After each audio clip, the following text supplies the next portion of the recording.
ఇక్కడ నేను ఇట్లాంటి మీరు ఇప్పుడు ఇంత అద్భుతంగా అనాలిసిస్ చేసి ఎంత అన్యాయం జరుగుతుంది అనే దాని మీద చెప్పినరో అట్లా మా వికేఆర్టీవీ ప్రజా అసెంబ్లీ కళాకారుల పక్షాన నిలబడి కళాకారుల పక్షాన 12 ఏళ్ళ నుంచి కొట్లాడుతున్నా మీకు కూడా తెలుసు.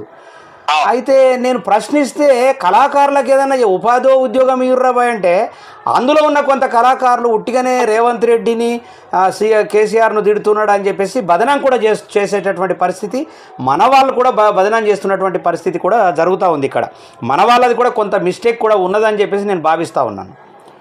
నేనేమంటున్నా అంటే విష్ణు కిషోర్ గారు ఈ తెలంగాణ కళా సంస్కృతులకి గత 40 ఏళ్లుగా ఎవరు చేయనంత సేవ చేసేట. ఇవాళ పొద్దున్నే సంజీవన్న పాటలు విట్టు మిమ్మల్ని గుర్తు చేసి చేసుకొని ఫోన్ చేసినా మీకు. అయ్యో థ్యాంక్ యూ. సంజీవన్న దంపతులు మొన్ననే ఈ మధ్యనే జనజీవన స్రవంతిలోకి వచ్చి ప్రజా జీవితంలోకి వచ్చి ఆయన పాటల్ని మీరు అప్పుడు ఎలా రికార్డ్ చేసిరు అనేది నాకు పెద్ద ఆశ్చర్యం. చాలా అద్భుతమైన పాటలు, అద్భుతమైన రికార్డింగ్, మ్యూజిక్, ఎంత గొప్ప కృషి. అంటే ఇక్కడ విప్లవోద్యమ సంస్కృతిని నిర్మించడంలో మీ పాత్ర. తెలంగాణ సంస్కృతి, తెలంగాణ పాటల్ని అసలు ఎవరు పట్టించుకునే కాలంలో తెలంగాణ పాటలకి మ్యూజిక్ ఇచ్చి ప్రజలకి చేరువ చేసింది మీరు. తెలంగాణ సంస్కృతిని అంటే ఉద్యమ సంస్కృతిని ప్రజల్లోకి సామాన్య జనం దగ్గరికి తీసుకుపోవడానికి మీరు తయారు చేసిన మ్యూజిక్ పాటలు ఉపయోగపడ్డాయి. అందుకని మీ నిజాయితీని శంకించాల్సిన అవసరం లేదు. ఒకటి ఎవరో కొంతమంది స్వార్థపరులు లేదంటే కొంత జలసి తోటి మీ మీద ఏవైనా విమర్శలు చేసినా వ్యాఖ్యలు చేసినా అవి మీరు పట్టించుకోవాల్సిన అవసరం లేదు. ఎందుకంటే మీ స్థాయి చాలా పెద్దది. అయితే మీరు అడిగే ప్రశ్నలు సరైనవి. మీరు తెలంగాణ ఉద్యమం కోసం పనిచేసిన కళాకారులకి న్యాయం జరగాలని అంటున్నారు.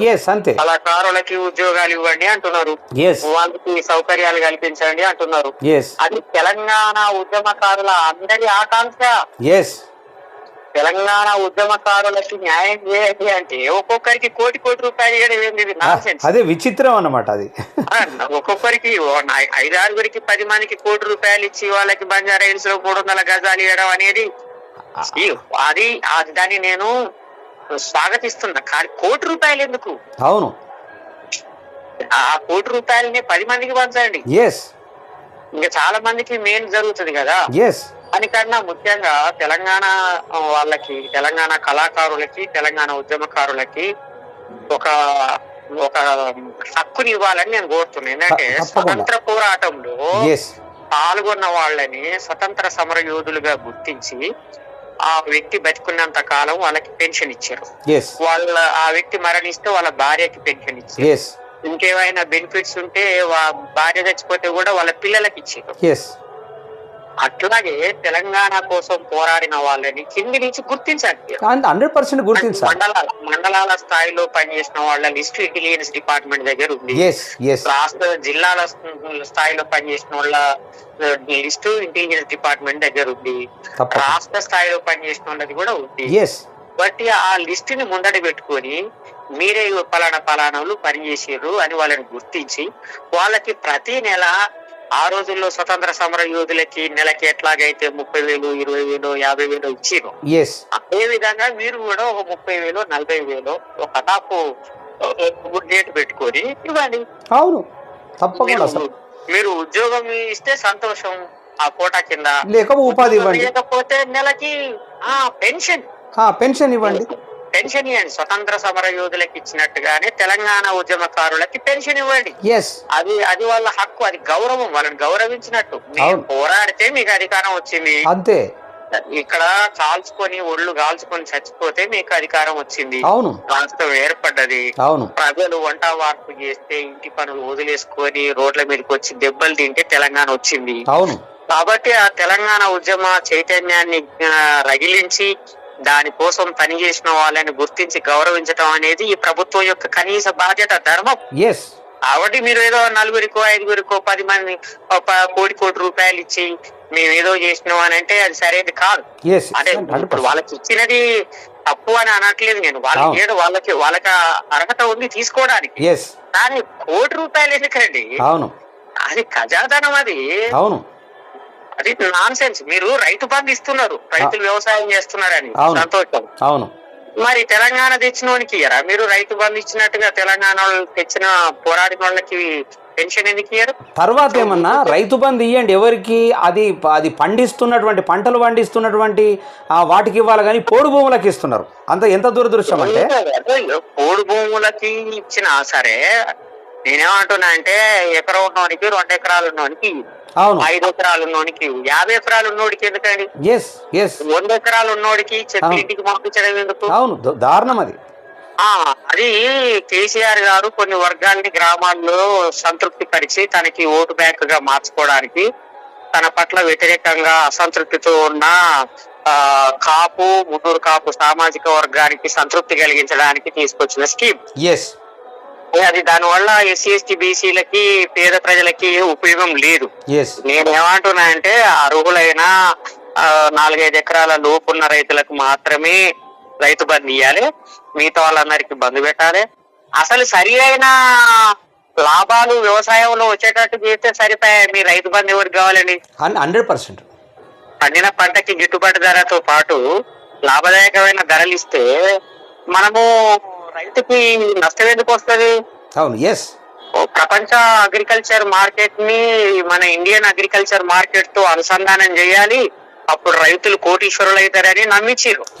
అప్పుడు కూడా నమ్మించింది ఇదే కాంగ్రెస్ గ్యాట్ ఒప్పందాల సందర్భంగా. అవును. ప్రపంచ మార్కెట్ తోటి అనుసంధానిస్తే ఆదానికి లక్షల కోట్లు వచ్చినాయి తప్ప హైదరాబాదు తెలంగాణలో ఉన్న మామూలు రైతుకి ఏమి లక్షల కోట్లు రాలే. కాబట్టి 91కి ముందు రైతాంగము ఎంతో కొంత ఒక భద్రతలో ఉండే. దిగుబడి పెరిగింది, అప్పులు పెరిగినాయి, రైతుకి అప్పులు పెరిగినాయి, ప్రభుత్వానికి అప్పులు పెరిగినాయి. కాబట్టి రైతుల్ని అప్పుల ఊబిలోంచి తీసుకొచ్చే విధానాలు ఇప్పుడు వందన శివ అని ఒక గొప్ప శాస్త్రవేత్త ఉన్నది.